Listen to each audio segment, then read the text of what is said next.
toujours un réel plaisir, mesdames et messieurs, d'être parmi vous dans cette nouvelle édition. Bonsoir et bienvenue. Restez avec nous jusqu'à son terme. À la une de l'actualité, Madagascar se qualifie pour les quarts de finale. Les Ankway se sont imposés face au Maroc sur le score de 59 à 48 au terme d'un match très disputé. Madagascar s'est notamment démarqué par sa défense tout au long de la rencontre. L'équipe a également fait preuve de solidarité et de courage. Arendt et Matazak ont tous deux réalisé un double-double. Les Ankway intègrent ainsi une nouvelle fois le top 8 africain, 4 ans après leur belle performance de 2022. L'aventure des Ankway U18 se poursuit donc en Côte d'Ivoire dans le cadre de cette compétition. Et direction au Soudan du Sud pour entraîner le club Al-Merrikh SC. Le coach Romuald Félix, connu sous le nom de coach Roro, prendra en charge l'équipe réserve du club durant 2 ans. Une nouvelle étape de partage d'expérience et de début d'une aventure internationale pour l'ancien sélectionneur des Baréas. L'accord est déjà conclu, il ne reste plus que les dernières formalités liées à son départ du pays, selon ses déclarations face aux journalistes hier. Reportage. C'est l'un des plus grands clubs du Soudan, une formation qui a remporté à 3 reprises la Ligue des champions de la CAF et qui a également été sacrée championne de la CAF. Al-Merrikh devient aujourd'hui le nouveau club de coach Roro. Un nom déjà inscrit dans l'histoire du foot africain avec ses 20 titres de champion du Soudan. Pour le début de cette collaboration entre Roro et Al-Merrikh, ce sont les joueurs de la catégorie réserve ou équipe d'attente qui seront sous sa responsabilité. Cette arrivée à Al-Merrikh représente une première étape sur la scène internationale pour l'ancien entraîneur des Baréas, même s'il a déjà eu une expérience en Tanzanie. À travers ce nouveau défi, coach Roro souhaite apporter son savoir-faire, renforcer son expérience et surtout contribuer au rayonnement de Madagascar dans le monde du foot. Les derniers détails du contrat sont encore en cours de finalisation pour coach Roro. Sa famille l'accompagnera également dans cette nouvelle aventure au Soudan. À noter par ailleurs que 3 joueurs malagasy évoluent actuellement au sein de ce club. Mika Gregas Razaf Matan en milieu de terrain, Fenoas Nadjil en attaque et Nicolas Ranjamanampsou en défense. Et dans la page culturelle, Val a atteint la finale de la compétition The Voice Afrique. Après sa prestation lors de la demi-finale hier soir, au cours de laquelle il a interprété Lose Control de Teddy Swims. C'est au sein de l'équipe de Mayway que la compétition a été particulièrement intense. Malgré cela, les juges n'ont pas hésité à prendre position en faveur de Val et de son talent. À présent, c'est la finale qui l'attend en Côte d'Ivoire. Val promet de donner toute son énergie pour cette ultime étape. Il appelle également tout le monde à le soutenir, puisque les votes ont déjà commencé sur les réseaux sociaux. Le parcours de FEF Madagascar, la seule candidate féminine parmi les représentants malagasy, s'est quant à elle arrêtée à l'étape de la demi-finale. Elle a déclaré que The Voice se termine pour elle, mais que la musique, elle, continue. Et dans les actualités sociales, le transport en voiture, une sorte de carrosse tirée par 1 ou 2 chevaux, a fait vivre de nombreuses familles pendant plusieurs décennies. Bien que son utilisation ait diminué avec le développement des moyens de transport modernes, certains continuent de s'accrocher à ce métier traditionnel. Pour une famille installée à Vailave, cette activité demeure leur principale source de revenus au quotidien. Ils transportent des marchandises vers Anousbé et assurent également à certaines occasions le transport des jeunes mariés lors des cérémonies de mariage. Reportage sur les images de Yves Janel. Le voiture, cette sorte de carrosse, est apparu à Madagascar au XIXe siècle. C'est au XXe siècle qu'il a connu son véritable essor. À une époque où les voitures étaient encore inexistantes, il constituait le principal moyen de transport de personnes. Les images que nous voyons ici en témoignent. Antanaren dans les années 1930, Issouch dans les années 1960, puis Annalakeel également dans les années 1960. À partir de 2013, les voitures ont pratiquement disparu des rues de la capitale. Ils n'ont toutefois pas complètement cessé d'exister, mais ne circulaient plus quotidiennement en raison de l'augmentation importante du trafic automobile. Leurs horaires de circulation sont désormais limités. Celui de la famille Darline fait partie des rares voitures encore en activité. Aujourd'hui, le voiture sert principalement au transport de marchandises. Chaque jour, il quitte Vailava-Suavn à 1h30 du matin pour récupérer des marchandises à Anusbe et Namutan, les livres à la petite vitesse et aux 67 hectares avant de revenir à Vailav vers 9h30. Les 2 chevaux parcourent ainsi environ 30 km aller-retour chaque jour. Au moment de notre passage, il chargeait des marchandises à Nusibe destinées au taxi brousse en partance pour Anuszatu. Mam fait appel au voiture 3 fois par semaine pour transporter ses marchandises. Le voiture peut transporter jusqu'à 1 tonne de marchandises. En 20 ans, cette famille a déjà remplacé ses chevaux à 3 reprises. Leur entretien représente une dépense importante. Rien que pour leur nourriture, composée principalement de sang et de manioc, il faut environ 20 kg par jour, soit près de 15 000 arrières, sans compter les autres soins indispensables.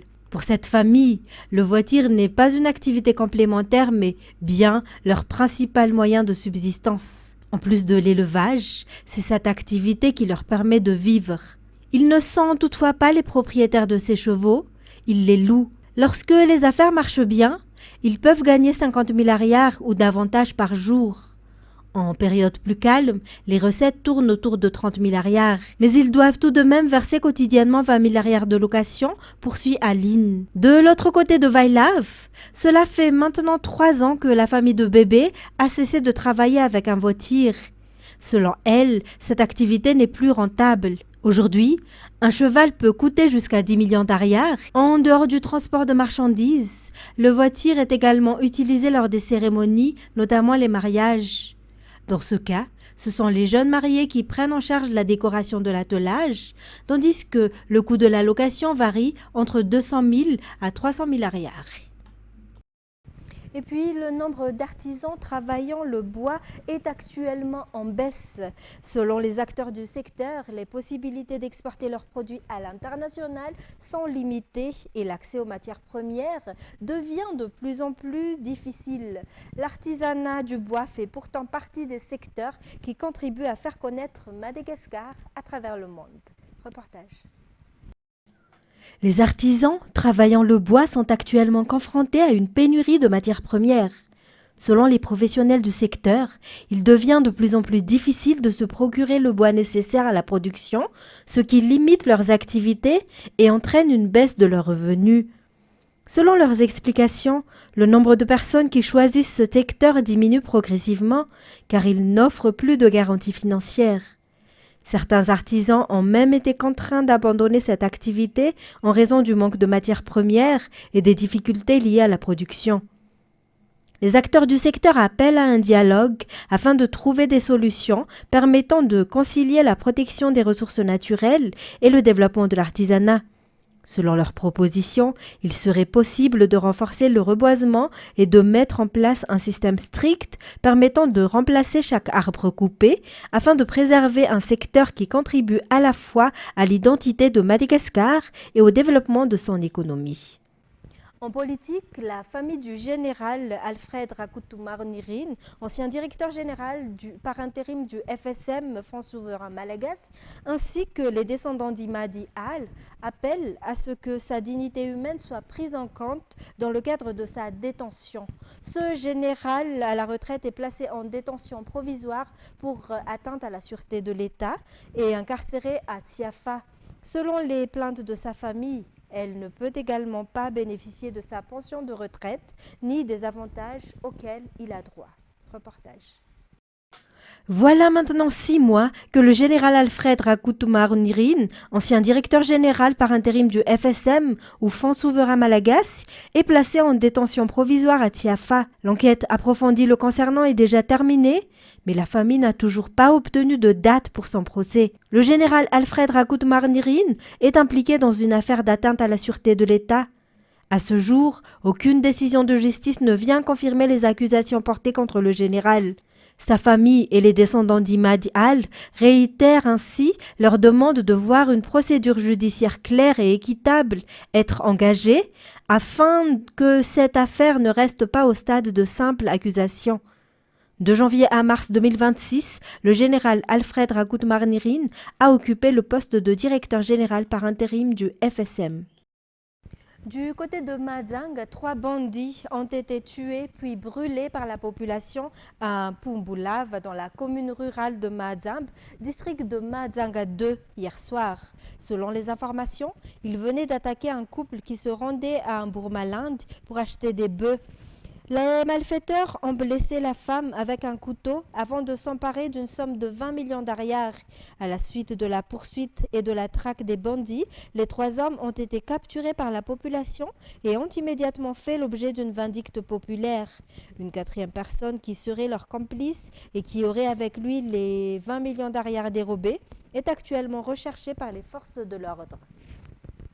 Et pour terminer les actualités locales, la circulation est bloquée depuis hier sur la route nationale 7 entre Antirabé et Antananarivo. Les travaux de réhabilitation de la route ainsi que le rétrécissement de la chaussée dû aux équipements installés à Ndavabat seraient à l'origine de ce bouchon. Les voyageurs, notamment ceux qui se déplacent pour travailler, comme les artistes, se plaignent de cette situation. Antonia Martina pour plus de détails. L'embouteillage est particulièrement important, s'étendant sur près de 10 km selon les témoignages des conducteurs et des voyageurs. Aucun véhicule ne peut réellement circuler dans les 2 sens. Les images ont été prises à Sambain sur la route nationale 7. Depuis hier soir et jusqu'à ce matin, les voyageurs sont restés bloqués sur place. Les artistes, notamment les chanteurs de Iragas, qui se déplaçaient pour leurs activités professionnelles, expriment également leur mécontentement. Aucun véhicule n'est en panne. L'embouteillage serait uniquement dû aux travaux routiers. Les matériaux utilisés pour les travaux, notamment les gravillons, ont été déposés directement sur la chaussée, ne laissant qu'une partie de la route à la circulation. Par ailleurs, la présence de poids lourds et l'absence de coordination de la circulation ont également contribué à provoquer cet important embouteillage. Le problème s'est poursuivi jusqu'à ce matin avant de se résorber progressivement par la suite. Et un pacte de défense a été signé vendredi par l'Arabie Saoudite, le Pakistan et la Turquie sur fond de tensions liées à la guerre au Moyen-Orient. Selon les experts, cette annonce envoie un message à l'Iran, mais aussi aux États-Unis, perçus comme un partenaire de moins en moins fiable. France 24. Pour sceller leur alliance, ils ont choisi la Mecque. Côte à côte, les dirigeants de l'Arabie Saoudite, de la Turquie et du Pakistan assistent à la prière du vendredi à la Grande Mosquée. 3 puissances régionales sunnites qui partagent des frontières maritimes ou terrestres avec l'Iran chiite, perçu comme une menace. Alors, le prince héritier saoudien Mohammed Ben Salman, le président turc Recep Tayyip Erdogan et le premier ministre pakistanais Shehbaz Sharif ont signé vendredi un pacte de défense. L'accord vise à renforcer la dissuasion collective contre tout acte d'agression et stipule que toute attaque armée contre l'un des 3 États sera considérée comme une attaque contre tous. Un mécanisme dont la solidité pourrait être éprouvée très rapidement par l'Arabie Saoudite. Le royaume a subi ces derniers mois des attaques de l'Iran et de ses proxys comme les Houthis au Yémen qui ont récemment multiplié les frappes contre des cibles saoudiennes. Riyad, Ankara et Islamabad, qui se sont impliqués ces dernières semaines pour tenter de résoudre le conflit entre les États-Unis et l'Iran, cherchent aussi à diversifier leur défense face à un partenaire américain jugé de moins en moins fiable. L'autre facteur est la méfiance à l'égard des garanties de sécurité américaines. Il faut être clair, il ne s'agit pas d'une alternative à la relation de sécurité que les États-Unis entretiennent avec les pays de la région, mais d'un complément. En effet, si les États-Unis demeurent indispensables pour de nombreux acteurs régionaux, ils sont également perçus comme peu fiables et imprévisibles. Si l'Arabie Saoudite et le Pakistan sont déjà liés par un accord de défense, l'inclusion de la Turquie dans ce nouveau pacte a été précipitée par la guerre au Moyen-Orient. La Turquie, membre de l'OTAN, cherche aussi à gagner en influence et à attirer les investissements. Et voilà pour les actualités locales. Passons à présent aux actualités internationales. Dans les montagnes du nord de Vietnam, les Hmong, un peuple autochtone d'agriculteurs, vivent au rythme de la nature depuis des siècles. Augmentation des températures, pluies imprévisibles, glissements de terrain, ils se retrouvent aujourd'hui en première ligne face au dérèglement climatique. France 24. Ils vivent isolés, dans les montagnes du nord du Vietnam, aux confins de la Chine et du Laos. Les Hmong, un peuple de 10 millions de personnes, des paysans, autrefois nomades, qui ont gardé leur langue et leur chant. Moi,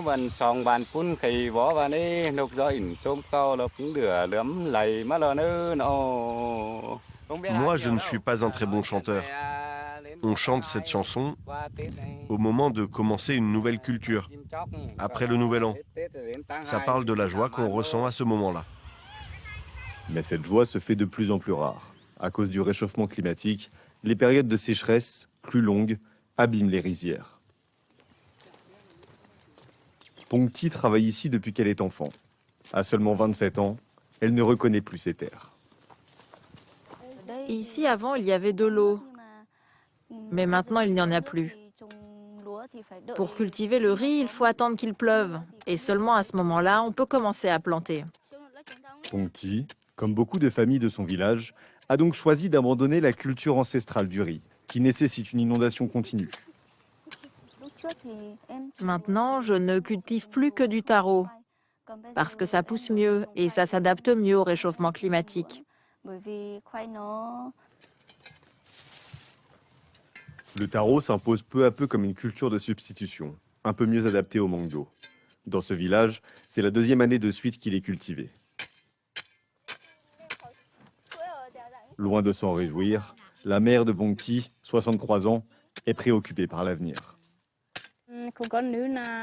Le changement climatique m'inquiète, car si nous manquons d'eau, j'ai peur que mes enfants et petits-enfants aient faim, car nous dépendons uniquement de l'agriculture. Sans eau, on ne peut plus vivre ici. Pong Thi a 3 enfants et vit dans cette maison traditionnelle, à environ 1000 mètres d'altitude. Comme sa mère, elle est inquiète de ce que l'avenir lui réserve. Si le climat change et qu'il n'y a plus d'eau pour cultiver, alors je ferai comme d'autres et je devrai descendre en ville travailler comme ouvrière. Dans cette région, les habitants observent des saisons de plus en plus imprévisibles. Hiver moins rigoureux, sécheresse et plus violente hors saison. Ici, l'année 2025 a été la plus chaude depuis 60 ans. Pour éviter un exode rural massif, une ONG aide les familles Hmong à s'adapter aux dérèglements climatiques et à mieux gérer l'eau. Tu l'as déjà regardé ce carnet. Il va falloir noter dedans combien de kilos vous avez récolté, combien de sacs. Il faut tout noter. Mais la difficulté n'est pas seulement agronomique. Dans ces villages reculés et très conservateurs, le changement suscite souvent de la méfiance. Parce que les Hmong ne parlent presque pas le vietnamien, nous sommes obligés de traduire en images tous les conseils et directives que nous leur proposons. C'est obligatoire car sinon ils ne comprennent pas. Il faut que les informations ne soient pas trop techniques si on veut qu'ils réussissent à mettre des projets en place. Selon une étude locale, près de 40% des agriculteurs de cette province du nord du Vietnam auraient déjà changé de culture. L'ONG CARE encourage cette adaptation en se basant sur des relevés scientifiques, analysés depuis leur bureau à Hanoï. Parmi les facteurs climatiques que l'on surveille, il y a en premier le nombre d'heures d'ensoleillement, puis la température moyenne de l'air. Il y a aussi la quantité d'eau qui s'évapore, qu'on peut observer sur le terrain, ainsi que l'humidité de l'air. Ces indicateurs permettent d'anticiper quelles cultures pourront encore résister dans les années à venir. Avant de proposer une culture alternative, nous étudions si elle correspond au sol, au climat et s'il existe un circuit de vente. Avec nos analyses, on voit que le taro, l'arachide et la courge sont les cultures les plus adaptées. Ce sont des plantes qui peuvent vivre à cette altitude, qui nécessitent peu d'eau et qui se portent bien avec les variations importantes de température. 840 familles ont rejoint ce projet de changement de culture, lancé en 2023. L'objectif est aussi de sortir les Hmong de la précarité. Les premiers résultats se font déjà sentir. Avec cette récolte de courges, on devrait gagner environ 1 200 €. Avant, sur la même terre, on gagnait à peine 500 € avec le riz. Dans le nord montagneux du Vietnam, les Hmong subissent déjà les effets d'un climat qui pourrait se réchauffer de 3,4 degrés dans le pays d'ici la fin du siècle. Une bascule qui menace leur récolte, mais surtout leur manière de vivre sur ses terres ancestrales. Une honte nationale, Donald Trump ne décolère pas après que la justice américaine a de nouveau bloqué son chantier de monumentale salle de bal à la Maison-Blanche, affirmant par ailleurs vouloir contester cette décision devant la Cour suprême. Le président américain a fustigé cette décision prise alors qu'une grande partie des travaux a déjà été financée. France 24. La salle de bal de la Maison-Blanche sortira-t-elle un jour de terre? Ce projet, cher à Donald Trump, dont la construction a commencé fin 2025, vient d'être à nouveau bloqué par la justice américaine. La Cour d'appel du district de Columbia a confirmé une décision d'avril dernier. Les travaux doivent cesser car ils ont été lancés sans avoir le feu vert du Congrès, indispensable pour un tel projet à la Maison-Blanche. Un nouveau revers pour Donald Trump qui défend bec et ongle ce chantier. Cette décision, prise alors qu'une grande partie des travaux a déjà été réalisée et payée, constitue une menace pour la sécurité nationale d'une gravité maximale. C'est aussi une honte nationale. Nous allons immédiatement faire appel de cette décision devant la Cour suprême des États-Unis. Cette salle de bal, de plus de 8300 mètres carrés, avec une capacité de 1000 personnes, est financée par des fonds privés selon le président américain. Mais l'enveloppe s'est déjà envolée de 200 à 400 millions de dollars aujourd'hui. Donald Trump justifie ce projet et assure que le bâtiment contiendra d'autres dispositifs militaires de défense. Mais il est très décrié. La National Trust for Historic Preservation, une ONG pour la préservation des bâtiments historiques, l'a contesté en justice. L'opposition démocrate en fait, elle, le symbole de l'ego du président. Ce sont des projets dictés par la vanité et le président y consacrerait littéralement 70% de son temps. Le président est une personne très occupée et il a beaucoup de choses auxquelles il doit prêter attention, notamment la guerre en Iran. Ce projet ne fait pas non plus l'unanimité au sein du Parti républicain. Le gouvernement de Donald Trump a désormais 14 jours pour faire appel devant la Cour suprême américaine. Et nous voici déjà au terme de cette édition. Mesdames et messieurs, merci à vous de l'avoir suivi. Au revoir et passez une excellente soirée sur Viva.